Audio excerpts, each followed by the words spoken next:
الحمد لله وكفى والصلاة والسلام على من اصطفى أعوذ بالله من الشيطان الرجيم بسم الله الرحمن الرحيم يا أيها الذين آمنوا اتقوا الله ولتنظر نفس ما قدمت لغد وقال تعالى قال ربكم ادعوني استجب لكم صدق الله قبل احترام طالب الوجود قرآن ہمارا رہبر ہے اور حضور اکرم صلی اللہ علیہ وسلم ہمارے رہنما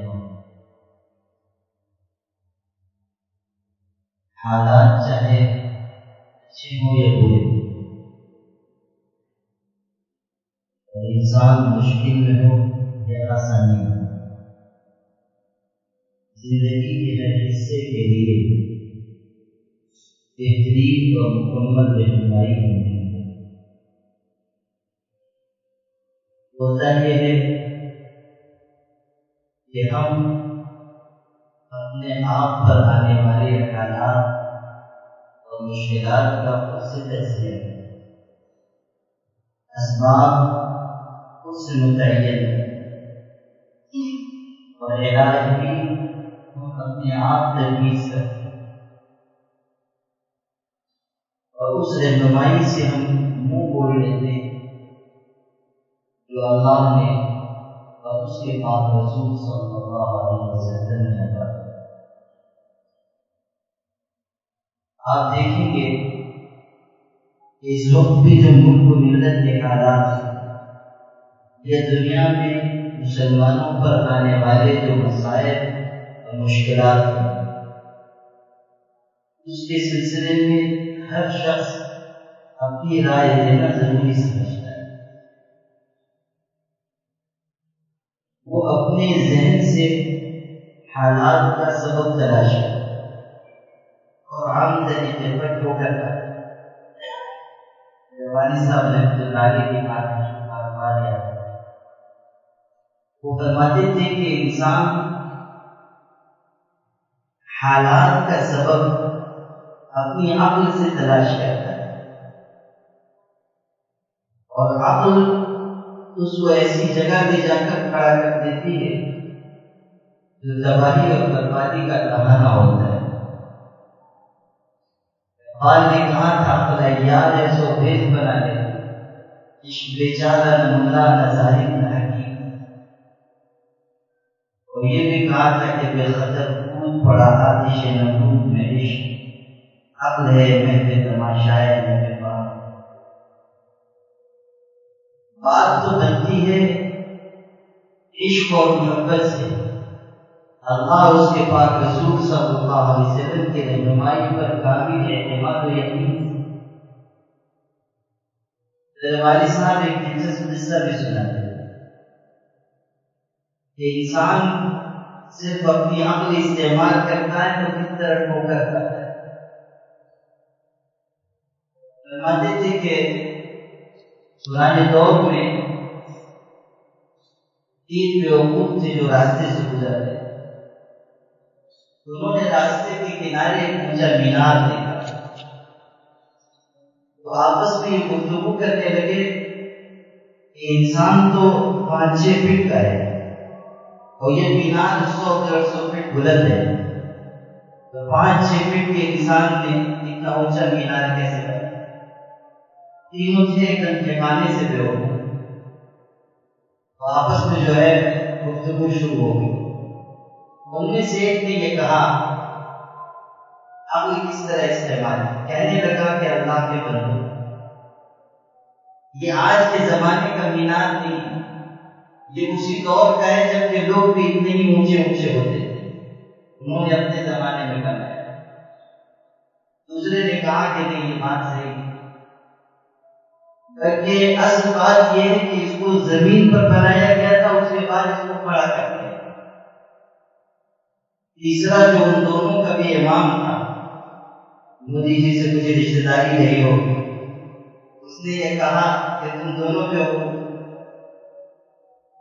ایک کہتا ہے کہ یہ اس زمانے میں بنا جب کہ اتنے اونچے اونچے لوگ ہوتے، دوسرا کہتا ہے کہ زمین پہ بنایا گیا اور تم دونوں پہ ہو۔ تم دونوں سے کس نے کہا کہ یہ مینار ہے؟ یہ تو کنواں ہے جس کو الٹا کر دیا گیا، وہ بھی بہت دور کی پوڑی گر گیا۔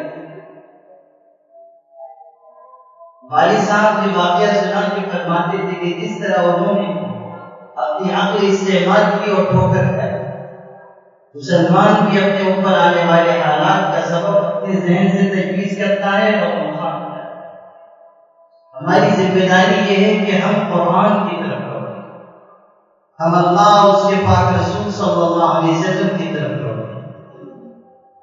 کوئی شک نہیں کہ ہم دنیا میں پریشان حال ہیں، کوئی شک نہیں کہ دنیا کی قوموں نے، دنیا کی ملتوں نے ہم کو نشانے پر رکھ دیا،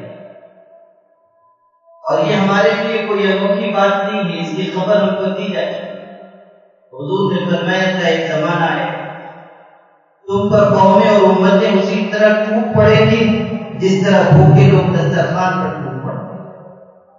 صحابہ نے کہا انحن من قلت یومئذ یا رسول اللہ، اللہ کے رسول کیا وہ وقت ایسا ہوگا کہ جب ہم تعداد میں کم ہوں گے؟ یعنی آج ہم اتنے تھوڑے ہیں اس کے باوجود غالب ہیں، کیا اس وقت جب کہ قومیں ہم کو مٹانے کے لیے ہم پر ٹوٹ پڑے گی تو ہماری تعداد اور گھٹ جائے گی؟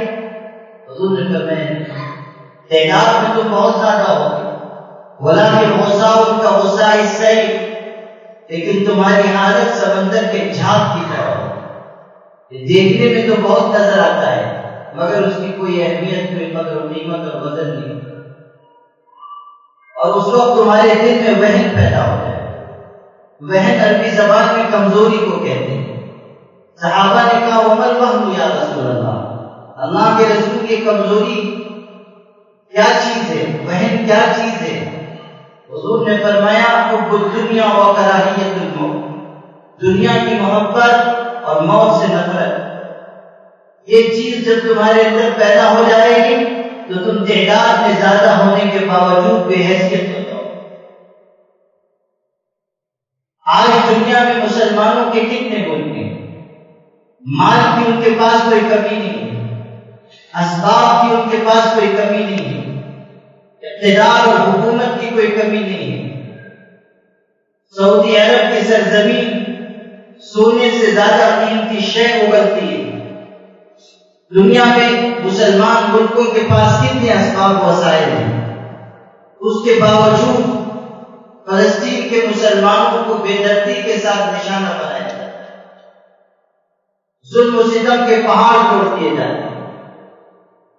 رمضان المبارک کی بابرکت ساعتوں میں قبلہ اول کو پامال کر دیا جاتا ہے۔ وہ سرزمین جہاں حضور صلی اللہ علیہ وسلم کے مبارک قدموں کے نقوش موجود ہیں، وہاں ظالم اور درندے وحشیت و بربریت کا ننگا ناچ ناچتے ہیں۔ لیکن آپ غور کیجیے کہ اتنے اسباب اور وسائل کے باوجود مسلمانوں نے کیا کیا، دوسرے ملکوں نے کیا کیا، اقتدار اور حکومت رکھنے والوں نے کیا کیا، تخت و تاج رکھنے والوں نے کیا کیا۔ یاد کر دیجیے حضور کے الفاظ حب الدنیا و کراہیت الموت، جب مال اور دنیا کی محبت تمہارے اندر پیدا ہو جائے گی اور موت سے تم دور بھاگنے لگ جاؤ تو تعداد میں زیادہ بھی ہوگے تب بھی تم بے حیثیت، تمہاری کوئی قدر و قیمت باقی نہیں رہے گی، تمہارا کوئی وزن باقی نہیں رہے گا۔ مٹھی بھر یہودی دنیا میں، ان کی تعداد کتنی کم ہے، اسرائیل کی آبادی کتنی مختصر ہے، اس کے باوجود اگر وہ دنیا میں دندناتے پھر رہے ہیں، اگر وہ ظلم و ستم کر کے بھی اپنا سینہ ٹھوک رہے ہیں، اگر دنیا کے کسی ملک میں ان کو روکنے کی طاقت نہیں ہے، تو کیا یہ اس بات کی علامت نہیں ہے کہ جو مسلمانوں کو جس چیز کو اپنانا چاہیے تھا یہودیوں نے اس پہلو کو اپنایا، وہ اتحاد کے ساتھ رہے، وہ یکجہتی کے ساتھ رہتے، ان کے اندر قومی شعور ہے، ان کے بچے تعلیم اور اسباب و وسائل میں ترقی کی راہ اپناتے ہیں، ان کے جوان ہمارے جوانوں کی طرح 12 بجے دوپہر تک نہیں سوتے، ان کے جوان ان عیاشیوں اور بدکاریوں میں نہیں ہیں جن سے اس امت کے جوان گزرنا ہے، ان کا یہ مزاج نہیں ہے کہ اپنی خواہشات پر تو خرچ کریں، اپنی قوم پر اور اپنی ملت پر خرچ نہ کریں، ان کا یہ مزاج نہیں ہے کہ وہ اپنی ترجیحات کو، اپنی خواہشات کو پہلے نمبر پر رکھیں اور ملت کو اور قوم کی ترجیحات کو دوسرے نمبر پر رکھیں۔ یہ خصوصیات تو ہمارے اندر ہونی چاہیے کہ ہم اپنے آپ سے اوپر اٹھ کر ملت کے لیے سوچتے، اپنی قوم کے لیے سوچتے، ہم اس بات پر غور و فکر کرتے کہ ہمارا دین کیسے دنیا میں سر بلند ہوگا، خدا کا کلمہ کس طرح دنیا میں سر بلند ہوگا۔ مسلمان کی زندگی کا مقصد کھانا کمانا اور مر جانا نہیں ہے، مسلمان کی زندگی کا مقصد اللہ کے کلمے کو بلند کرنا ہے، دین کو اپنی ذات پر، اپنے گھر میں اور پوری دنیا میں نافذ کرنا ہے۔ مسلمان کی زندگی کا مقصد خدا تعالیٰ کے پیغام کو اور اس کے کلام کو ایک ایک گھر تک پہنچانا ہے۔ لیکن افسوس کہ مسلمانوں کے اندر نہ قومی شعور ہے، نہ وہ جذبہ ہے، نہ وہ قوت اور ہمدردی ہے۔ ایک طرف مسلمان مارے جاتے ہیں، دوسری طرف دنیا کے مختلف خطوں میں مسلمان عید کی تیاریوں میں مشغول ہے۔ یہ دردناک حقیقت ہے کہ جب غزہ کے لوگ اپنے شہیدوں کے لیے کفن لا رہے تھے، اس وقت دنیا کے دوسرے علاقوں کے مسلمان اپنے لیے نئے کپڑوں کا انتظام کر رہے ہیں۔ یہ اخوت و ہمدردی کے خلاف ہے کہ آپ مسلمانوں پر ہونے والے ظلم و ستم کی کثر، اس کا درد اپنے دل میں محسوس نہ کریں۔ ہمارے آقا نے فرمایا تھا مثل المؤمنین فی تواضعہم وتراحمہم وتعاطفہم کمثل الجسد۔ ساری دنیا کے مسلمان آپس کی محبت، رحمت اور اخوت کے اعتبار سے ایسے ہیں جیسے ایک جسم ہوتا ہے، اگر پیر کے تلوے میں کانٹا چبھے گا پورا جسم اس کی تکلیف کو محسوس کرے گا۔ افریقہ اور برازیل کے جنگلوں میں رہنے والا کوئی مسلمان ہو، اگر اس کو بھی کوئی تکلیف پیش آتی ہے تو اس کا درد ہمیں اپنے دل میں محسوس کرنا چاہیے۔ تو حضور صلی اللہ علیہ وسلم نے یہ بات فرما دی تھی، ایک زمانہ آئے گا کہ تم بے وزن ہو جاؤ، مال کی چاہت اور موت سے نفرت تمہارے اندر پیدا ہو۔ آپ دیکھ لیجیے کہ کوئی مسلمان آج کے دور میں اپنی جان ہتھیلی پر رکھ کر خدا کی راہ میں اپنی جان نچھاور کرنے کا جذبہ رکھتا ہے، کتنے لوگ ہیں جن کے اندر یہ مزاج ہے؟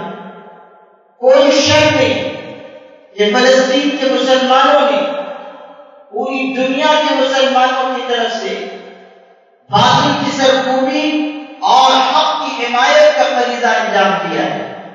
اس پہ کوئی شک نہیں کہ انہوں نے بتایا کہ اس غیر گزرے دور میں بھی ایمان و یقین کس کو کہتے ہیں۔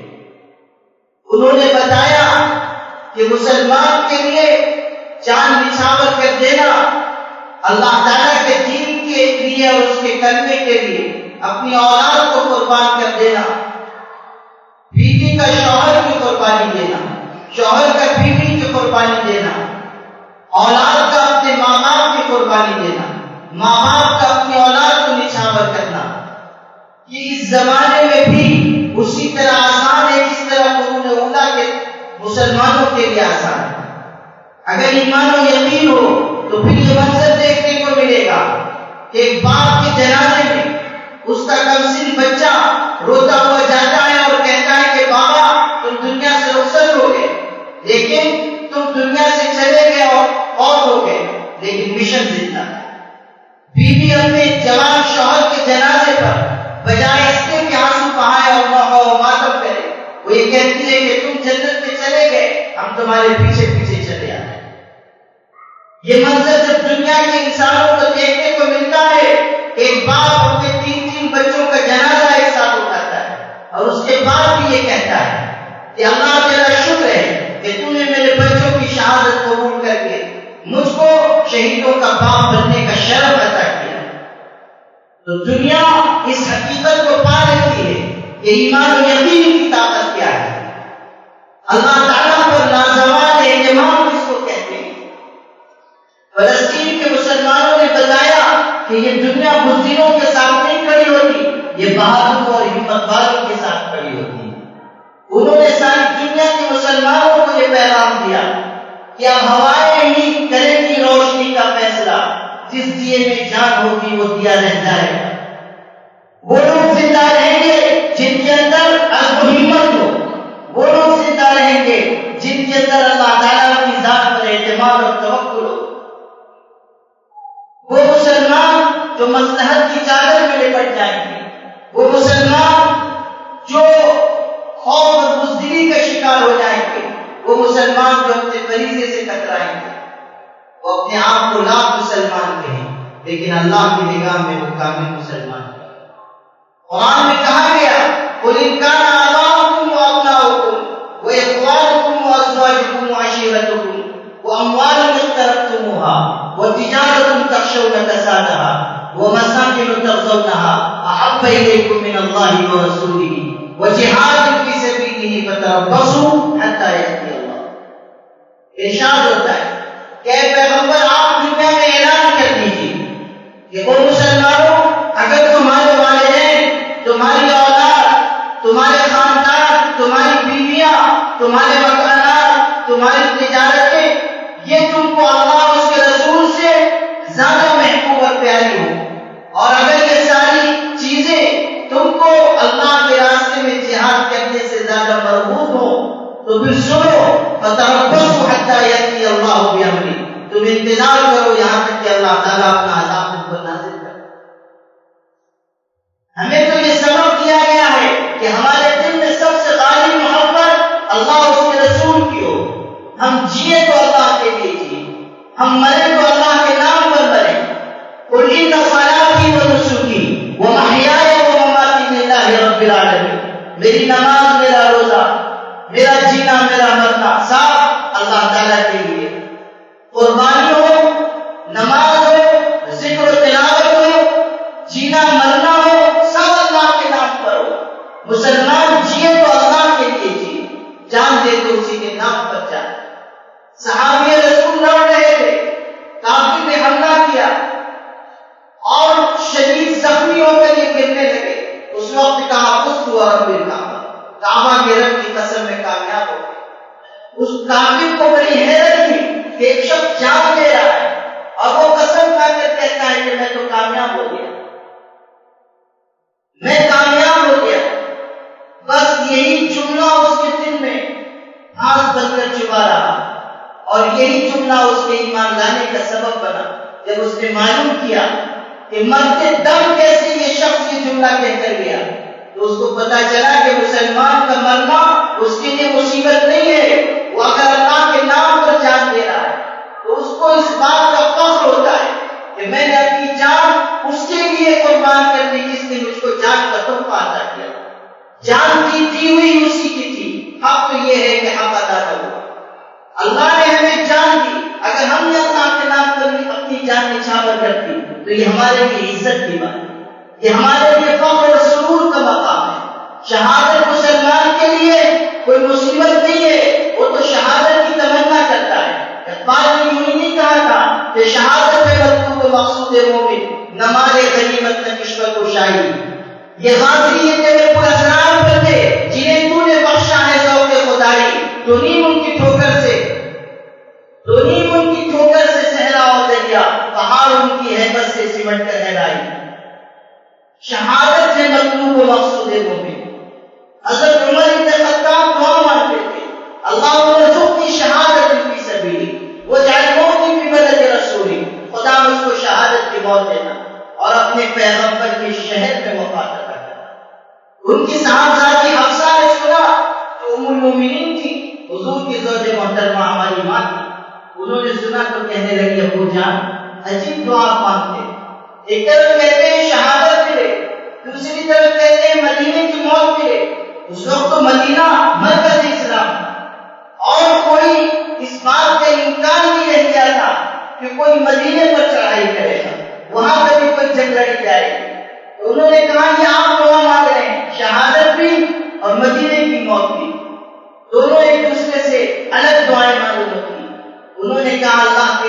مشکل ہے کہ وہ اس کو پورا کرے. اور اللہ نے دونوں دعائیں ان کی قبول کی.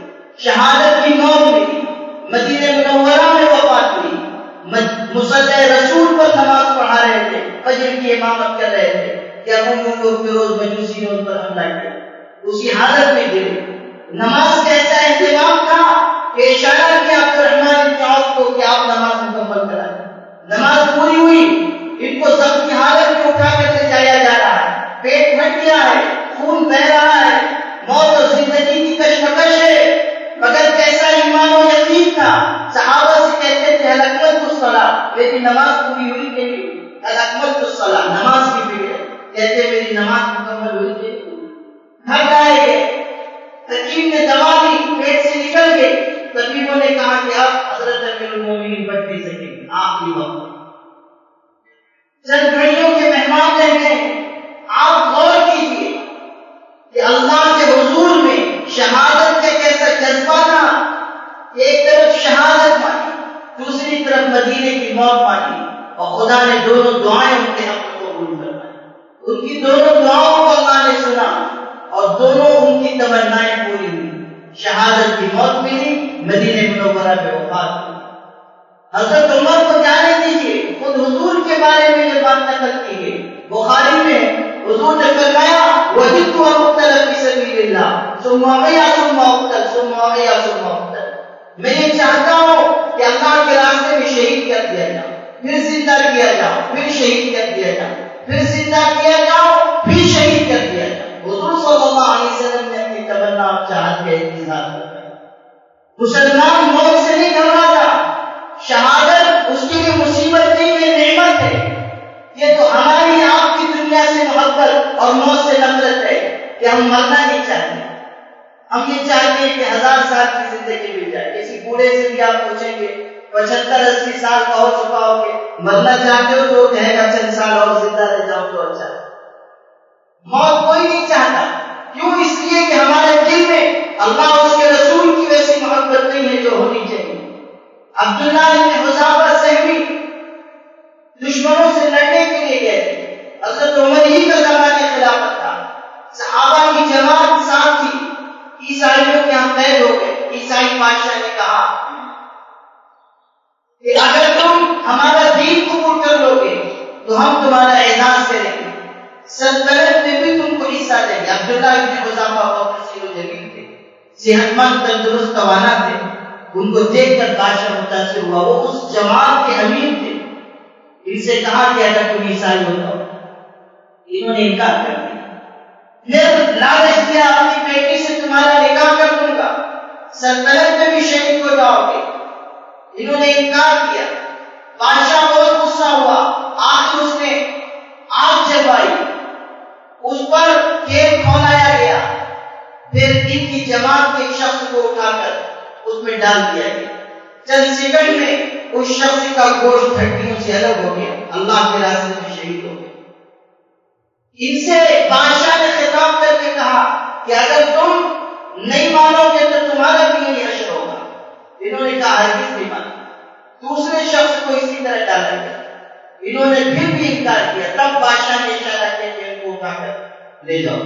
جب تیل کھولتے ہوئے تیل کے اوپر لائے گئے تو آنکھوں سے آنسو گرنے لگے. بادشاہ نے یہ سمجھا کہ شاید اب موت کا خوف طاری ہو گیا. کہا واپس لاؤ. کہا اب تو تم نے موت کو اپنی آنکھوں کے سامنے دیکھ لیا, اب مانو گے؟ عبداللہ بن حذافہ نے کہا کہ بادشاہ کیا تم یہ سمجھتے ہو کہ موت کو دیکھ کر میں ڈر گیا؟ جب مجھ کو تیل کے قریب لے جایا گیا, کھولتے ہوئے تیل کو میں نے دیکھا تو میرے دل میں یہ خیال پیدا ہوا کہ اب مجھ کو اس میں ڈال دیا جائے, جان چلی جائے گی. ایک ہی جان ہے, اللہ کے راستے میں قربان ہو جائے گی. بعد میں میں اللہ کے لیے, اس کے دین کے لیے کوئی خدمت نہیں کر سکتا. کاش میری 1000 جانیں ہوتی جن کو میں ایک ایک کر کے اللہ کے راستے میں قربان کرتا. اس لیے مجھ کو رونا ہے. موت کے خوف سے میں نہیں رویا, مجھے اس لیے رونا آیا کہ جان ایسی ہے جو ابھی چند سیکنڈ میں چلی جائے گی. پھر اللہ کے دین کی میں کوئی خدمت نہیں کر پاؤں. بادشاہ متاثر ہو گیا. اس نے کہا کہ اچھا اگر تم میری پیشانی کو چھو لو تو میں تم کو چھوڑ دوں گا.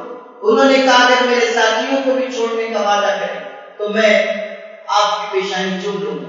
اس نے کہا ٹھیک ہے، انہوں نے پیشانی چومی، بادشاہ نے اپنے وعدے کے مطابق آزاد کر دیا۔ مدینہ منورہ یہ لوگ پہنچے، پورا واقعہ حضرت عمر بن خطاب کو سنایا گیا۔ حضرت عمر اتنے متاثر ہوئے، یہ ارشاد فرمایا حق علی کل مسلم ان یقبل راس عبد اللہ بن حذافہ وانا عبده بذلک، یہ ہر مسلمان پر لازم ہے کہ وہ عبداللہ بن حذافہ کی پیشانی کو چومے، اور سب سے پہلے میں ان کی پیشانی کو بوسا، سب سے پہلے میں ان کی پیشانی کو چوموں۔ اللہ کے دین کی خاطر یہ جذبہ تھا جس نے مسلمانوں کو آگے بڑھایا۔ آج جو حالات ہم پر آئے ہوئے ہیں یہ ہماری بزدلی اور کم ہمتی کی وجہ سے آئے ہوئے ہیں۔ آج جو حالات ہم پر آئے ہوئے ہیں یہ ہماری قومی بے شعوری کی وجہ سے آئے ہوئے ہیں۔ آج جو نقصان ہم اٹھا رہے ہیں اللہ اور اس کے رسول سے دور ہونے کی وجہ سے اٹھا رہے ہیں۔ اگر مسلمانوں نے اپنے دین کو مضبوطی سے تھاما ہوتا ان مشکلات میں گرفتار نہ ہوتے۔ اگر ہم نے اعمال صالحہ کا راستہ اپنایا ہوتا آج ہماری وہ حالت دنیا میں نہ ہوگی جو دنیا کے لوگ دیکھ رہے ہیں۔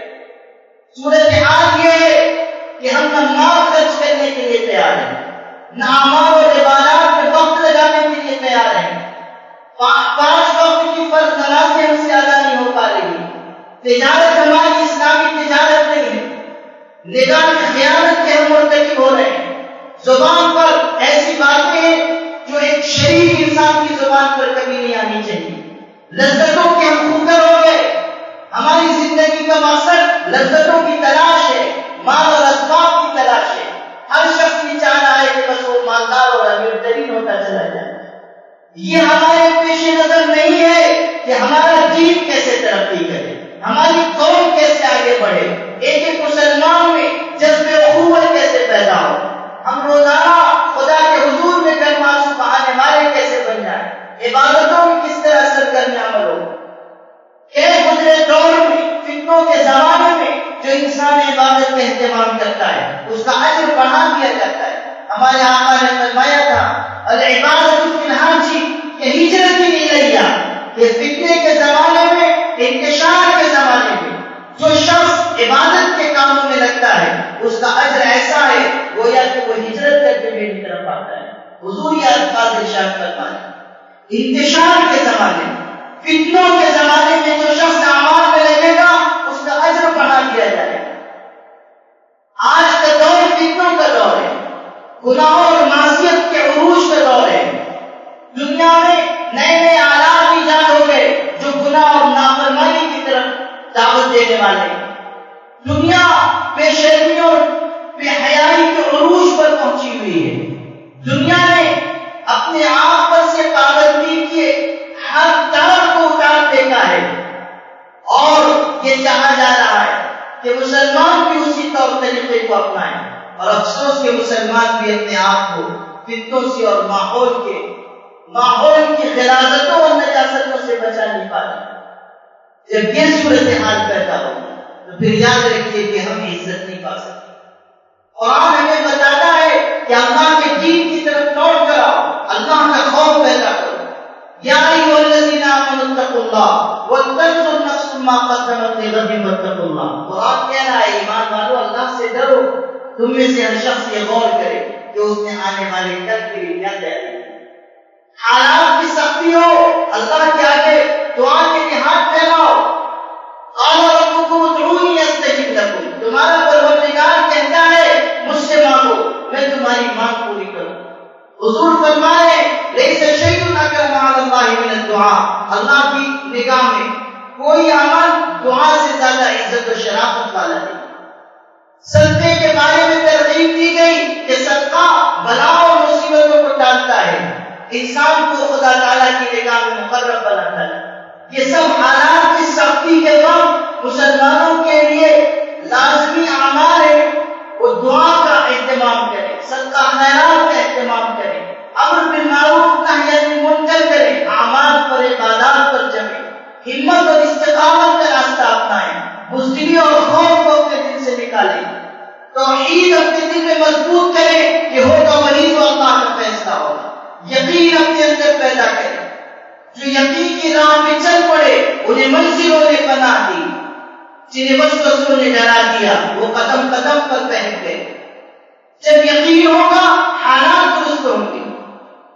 آپ دیکھ لیجئے کہ مسلمان قرون اولا کے مسلمان اسباب کے لحاظ سے کمزور نہیں تھے، تعداد میں کتنے کم تھے۔ بدر کے میدان میں ان کی تعداد کتنی تھی، احد کے میدان میں ان کی تعداد کتنی تھی، اسباب اور وسائل کا کیا عالم تھا۔ خندق کے موقع پر مسلمان فاقہ کرتے رہے، حضور صلی اللہ علیہ وسلم نے فاقہ کیا، آپ کے پیٹ پر پتھر باندھے، لیکن اللہ نے بتایا کہ